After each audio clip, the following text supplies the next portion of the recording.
กลางคืนที่ป่าค่อยๆเงียบลงเสียงย่างของตีนน้อยๆเริ่มดังขึ้นนั่นคือหงินหนึ่งในนักเดินทางยามวิกาลที่เงียบสงบหงินเป็นสัตว์เลี้ยงลูกโดยน้ำนมตระกูลเดียวกับตัวสมดหงินมีหลายชนิดในทั่วอาซีและในประเทศลาวไทยมาเลเซียอีกด้วยพวกเขามักหากินในยามกลางคืนอาหารที่พวกเขากินแม่นหมากไม้สุกหนอนแมงไม้เป็นต้นด้วยนิสัยที่มักกินหมากไม้สุกและถ่ายเทเป็นจุดเป็นบ่อนหงินจึงกลายเป็นผู้ช่วยขยายผืนป่าอย่างแท้จริง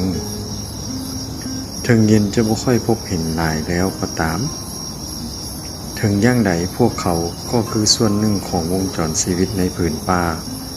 ที่คอยรักษาสมดุลให้กับธรรมชาติอย่างเงียบๆ